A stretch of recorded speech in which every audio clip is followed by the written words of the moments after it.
What's going on, everyone? Jeremy here from the quartering and the conversation about, man, just how weird things are going to get over the next couple of years. But I noticed while the channel was hacked yesterday with MXR Plays and several other YouTube channels rebranding to Tesla. And at the time I was like, well, what is this about? I didn't even watch the actual video that was uploaded to the channel because I just assumed it was like a scam. Even though I was like, well, why is Elon, why is Elon in this video? He's obviously not going to be promoting some weird scam. And I saw the video was like really long. I didn't really understand how the scam worked. So I did a little bit more digging, and it turns out that the video is like a deepfake. That it is a video of Elon doing an interview, but I didn't actually listen to it. And so I want to show it to you so that you can be aware of these things, you know, that exist. Obviously, Elon has now come out to say, of course, it's not him, but this is the video that's kind of going viral, and it's scary times for people. Just 28 seconds of it. Can you tell us about your Project B and how it will help people get rich right now?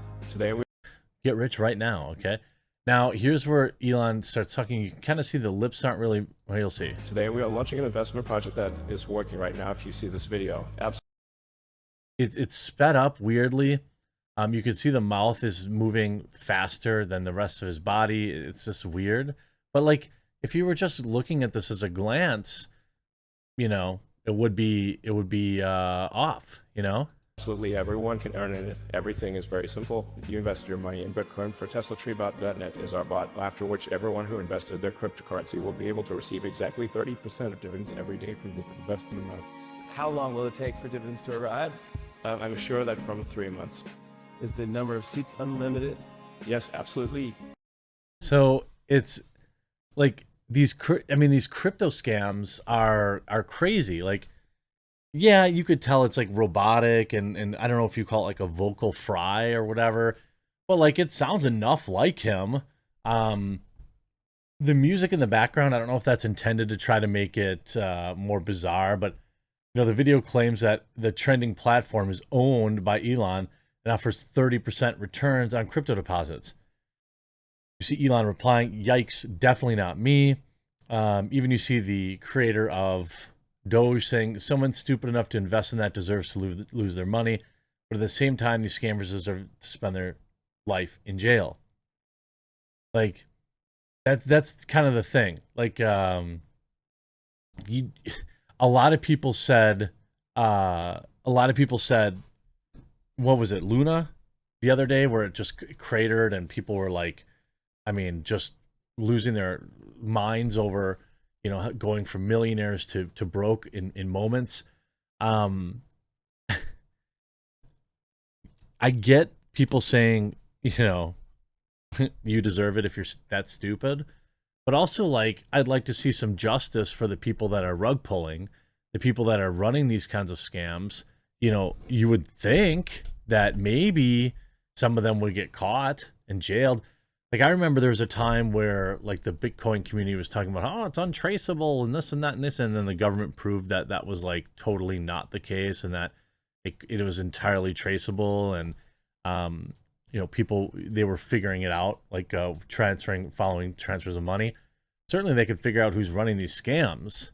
You know, this on top of obviously some pushback yesterday, Elon clapping back at Bill Gates, after Bill Gates saying he actually could make it worse. He's talking about misinformation. Gates said that's not his track record. His track record with Tesla and SpaceX is pretty mind-blowing at putting together a great team of engineers and taking people who work in those fields in a less bold way and really showing them up.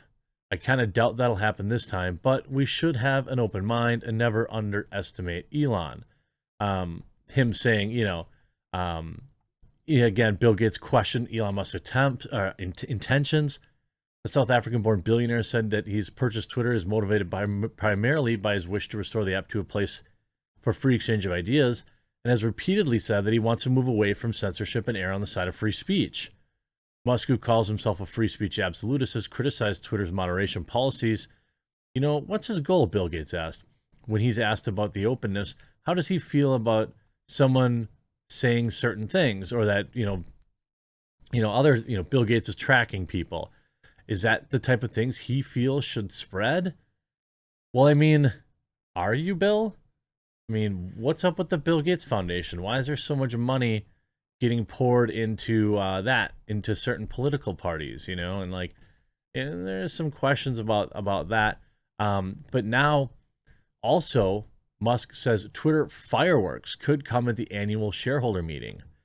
This Musk's $44 billion purchase is on hold, as we know. One Wall Street analyst is expecting fireworks between the Tesla CEO Elon Musk and Twitter's board at the social media giant's upcoming annual shareholder meeting on Wednesday. That's today. Oh, nice. Twitter will be holding its annual shareholder meeting this Wednesday and will surely kick off some more fireworks between Musk and the Twitter board. Analyst Dan Ives wrote in a note to clients Monday evening, the elephant in the room is that Twitter shareholder meeting will clearly be the $44 million billion, for the company, with shareholders encouraged by the board to vote in favor of their inked deal.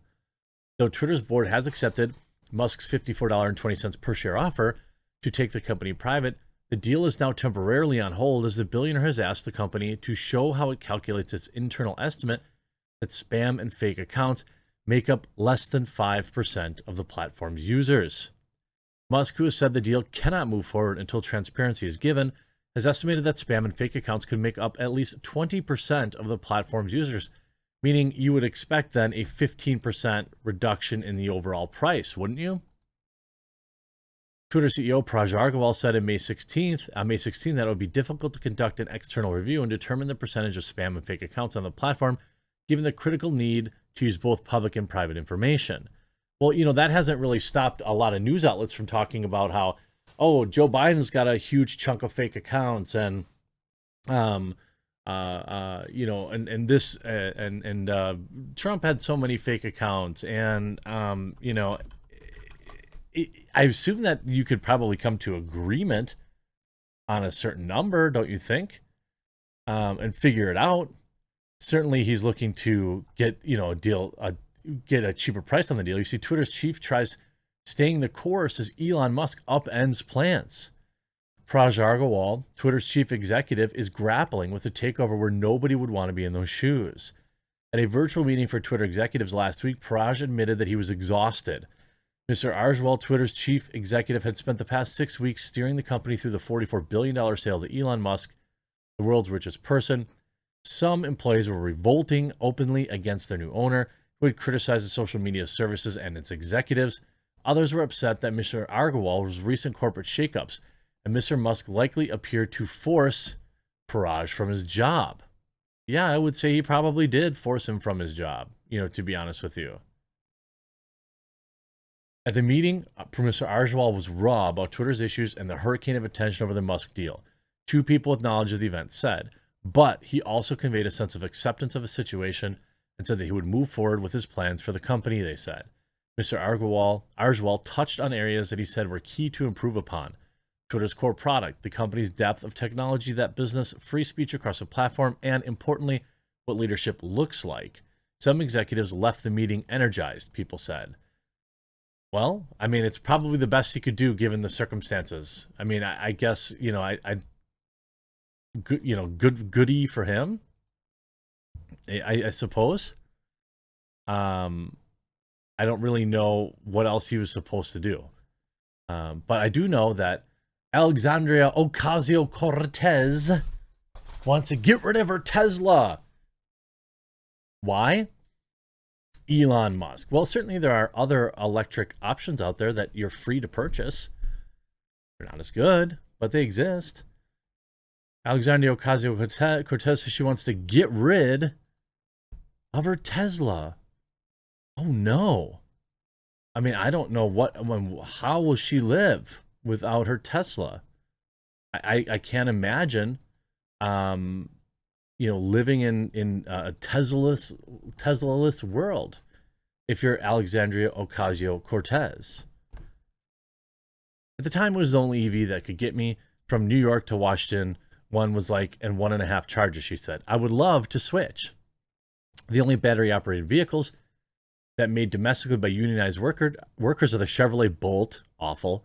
The Bolt EUV, also awful. And the Ford F-150 Lightning pickup, not bad. Last month, Musk and AOC should really love Ford's commitment to CRT. Last month, Musk responded to AOC tweet, "Some billionaire with an ego problem," by joking, "Stop hitting on me, I'm really shy." I mean, yeah, it's pretty hilarious to me. Like, look, a Tesla is still pretty much considered a luxury good, even though I could make the argument that, like, it's not really, especially if you don't need all the options.